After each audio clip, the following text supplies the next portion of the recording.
Welcome to the final 2018 31 Days of Horror movie review. Yes, we managed to make it to 31 films in 31 days.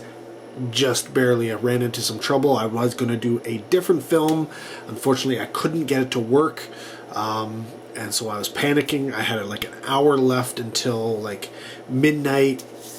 It's one of the problems with Halloween. You're giving out the candy, you're doing all that kind of stuff, and you essentially you have very, very little time because got to go out and get dinner afterwards. Some people eat beforehand. We don't have enough time. Essentially, we get home, people are almost coming up to the door at that point. So, not to mention we got to get the kids out as well. So it's a very, very rushed thing for us. So there's very little time to actually get a film in on Halloween night. And Leslie's going to bed earlier than she normally would, and even if she wasn't, it is a school night, so hey, yeah, gotta make it do with what you will. So yeah, it is late. I need to get to bed, got work in the morning, but I'm gonna do this review all the same. And the film I covered for the final film of the month is BAM! Navy SEALs versus Zombies. And as much as I wanted to really, really like this film, I mean, it's got zombies, it's got Navy SEALs, it's got problems. So essentially, we've got a zombie outbreak. The vice president is doing a campaign stop in, what does it say in here? Yeah, Baton Rouge, Louisiana, and zombies go apeshit everywhere, and a team of Navy SEALs is sent in to get her out. Sounds like a good premise, and it makes sense, right? Well, one would have hoped until they watched the film. Now, in terms of people in the film, I mean, you get this group of Navy SEALs and people and such who are in this film, and a lot of them are actually people you might know. We've got Ed Quinn in the film from Eureka and Revenge. We've got Michael Dudikoff. Yes, the Michael Dudikoff from American Ninja films. Like, that alone should sell this. Well, kind of did for me. Pro wrestling champion Chad Gunner Lale. Molly Hagan from iZombie. Right? She's from Zombies. It should go together.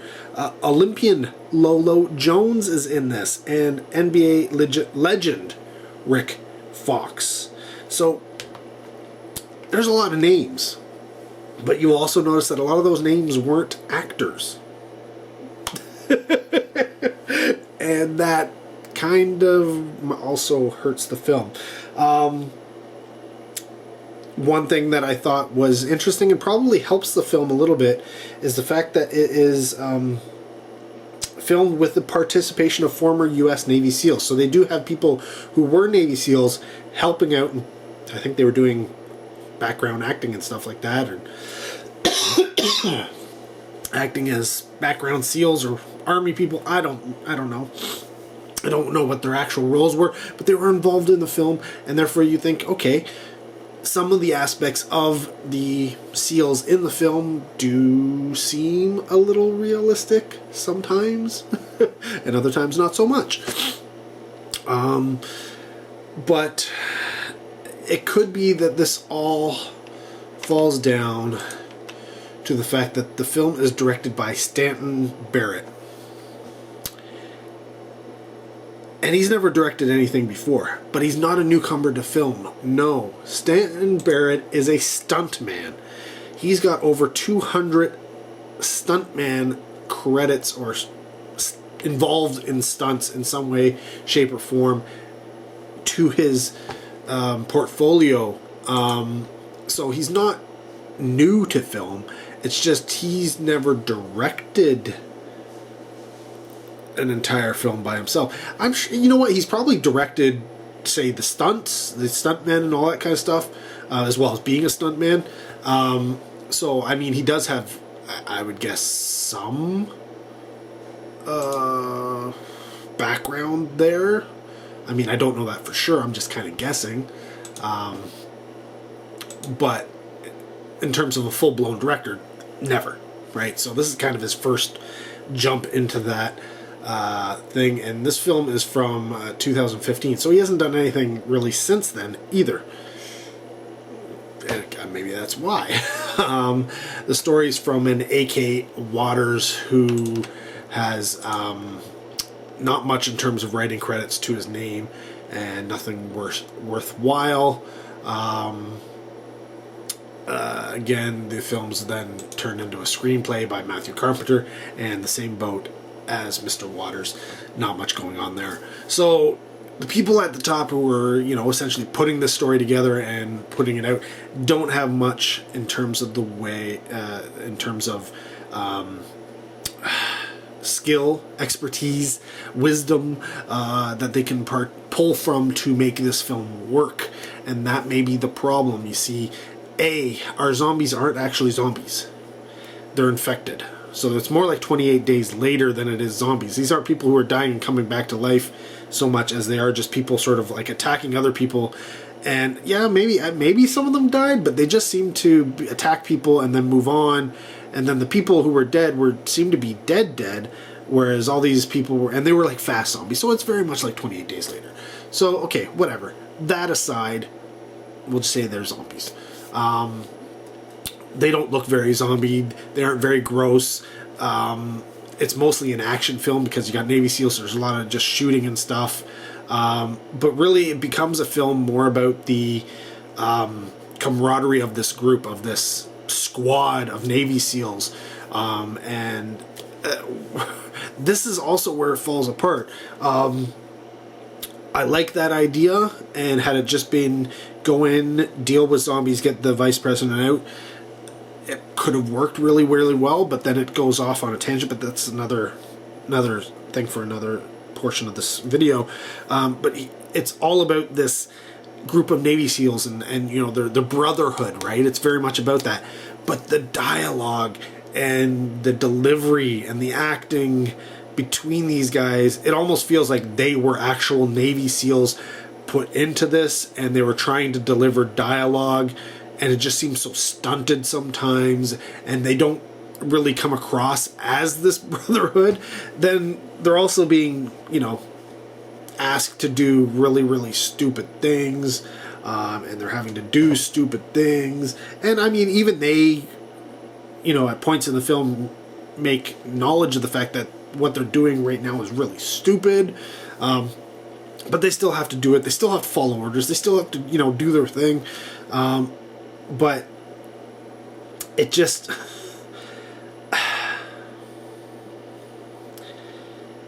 I didn't get the sense that the situation was as bad as it really should have been. Because they didn't have enough money to hire enough people to be zombies and all this kind of stuff. B, there's the way they go, like they kind of make problems for themselves in the sense that it's like, well, we can't go that way, so we have to go this way. But there's no real, like when you're watching the film, you're like, but you could. There's 10 zombies there, and you guys all have machine guns, and you could just kill these things and then go through it. But like they keep saying, like, we can't go outside because there's too many zombies. But then you see shots of outside, and you're like, there aren't that many zombies. Right? So the viewer never really gets that sense of being the Navy SEALs being in that much trouble. As much as they keep saying they're in that much trouble, and as much as, the people eventually say they got to blow up the town where the vice president is, etc., standard zombie protocol, stop the infection. You never really get the sense that this is spreading as fast as it should. Not like, World War Z level, which is what you should have here happening in this film. No, you don't get. They don't have enough people in the film. There's not enough extras and, you know, coming out to be these zombies and such, and they don't have the budget to digitally put them in there either.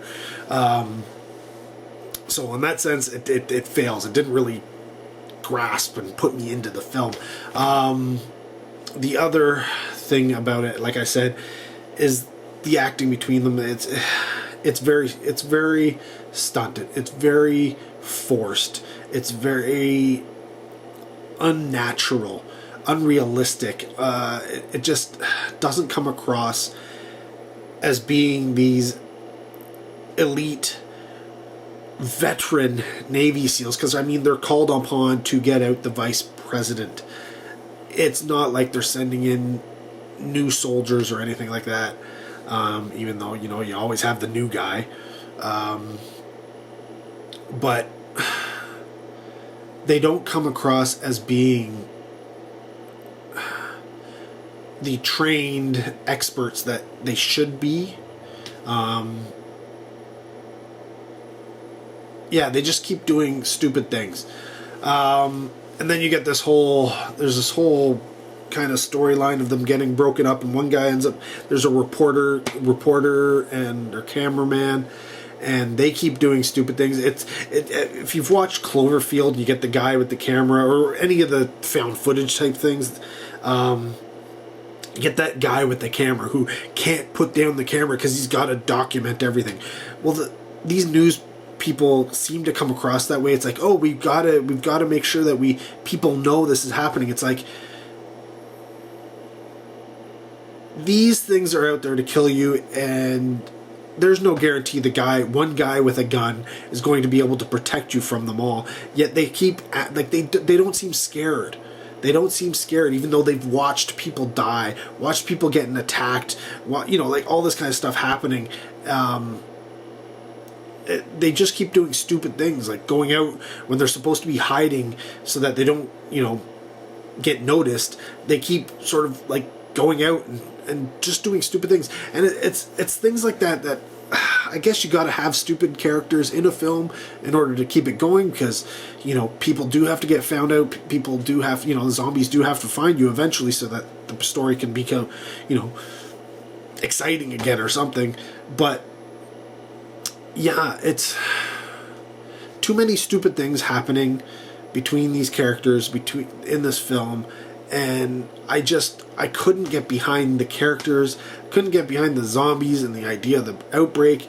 And then you add on to the fact that when you get to the climax of the film and everything should be good, they tack on another aspect. It isn't just about getting the vice president out anymore. There's this secondary objective which is just kind of thrown on there, and you're like, really? Like, you could have just made the film about the one thing, them getting out of the building, getting the vice president to safety.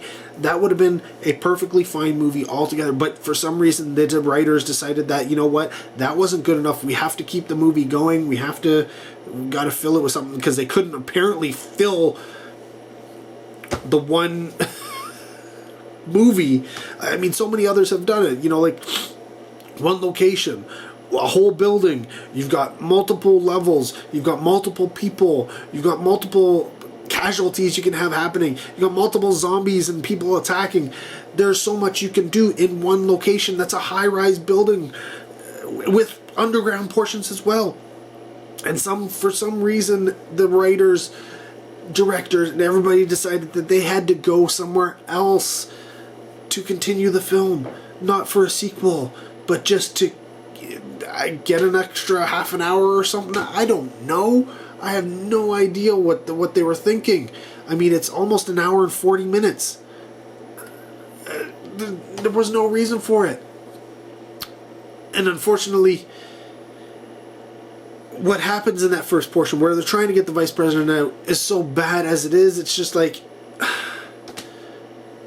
it's almost like I would have rather them had the secondary portion of the film been the main portion of the film. It's been done so many times before. The vice president could have gotten killed right away, and the film wouldn't have been any different, honestly. It could have been, they could have gone out in the streets, and that would have been right then and there would have been more interesting, I guess. But it's funny because this film, even though it's not, very much feels like an asylum film with maybe a little bit higher budget, but not by much. In fact, I think the Asylum might be able to do a better job of this film. I thought this was an Asylum film when I saw the title of it. I was like, oh, it was. And then I was like, oh, it's distributed by Anchor Bay. Well, then it's not. Okay. No, it's from Voltage Pictures. Okay. Hollywood Media Bridge. Okay. Barcode Entertainment. Okay. I don't know any of these companies. Whatever. I'll check it out. Yeah. No, it feels like one of those early Asylum films. If you've watched, I mean, the Asylum has gotten better and better and better as it's gone along. I'll give the Asylum credit. They learn from their mistakes. They compound on and build from what they've done previously. But this feels more like as if the early days of the Asylum had a little bit more money to work with, and put these guys on film. And I'm sorry, but Navy SEALs versus Zombies does not work for me as a result. Costumes wise, I was I guess there are costume houses and stuff like that where you could get military gear and stuff these days. My phone's making noises. But yeah, why I should have known. It's called Navy SEALs versus Zombies. I should have known, especially when I thought it was from the Asylum. It's not going to get a recommend from me, honestly. It's going to get I can't even think of anybody who would be into this, because it doesn't do justice to the action or the Navy SEALs portion. It does even less justice to the zombies portion, and when you put it all together, it's at best a 2 out of 5. Though I'm sure, had Leslie watched it, she'd be like, whoa, that was just crap. And probably 1 out of 5 did it at most. Yeah. There isn't enough to like about this film. It's Z grade filmmaking, and it's not even good Z grade. Like, I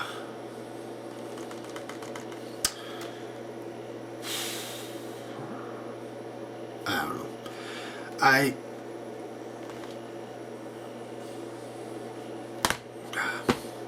got nothing.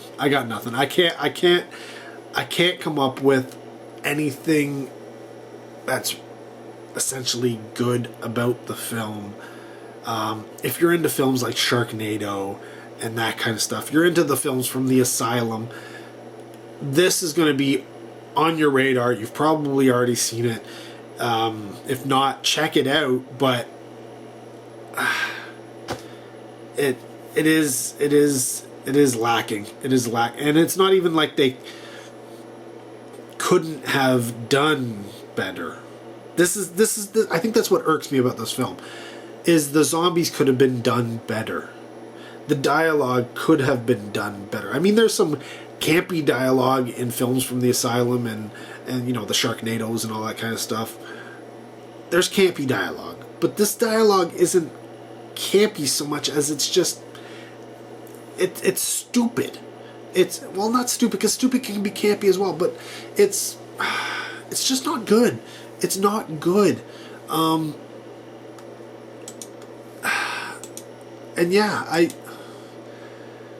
campy makes a bad Z grade film kind of fun.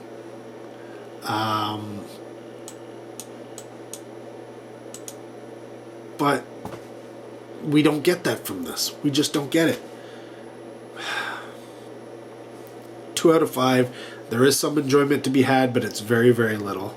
And it's direct. There is a market for it, but the market is small. And you know who you are when I say the asylum. When I say, I mean, it's not even trauma level. It's not trauma level. This plays it straight. So we're going for the asylum. If you like those Z-grade, mockbusters and all that kind of stuff, this is what the target audience is for this type of film. It's not for your general audience. It's not for your mainstream audience. It's not for your bizarre trauma audience. It's for your audience of low Z-grade film. And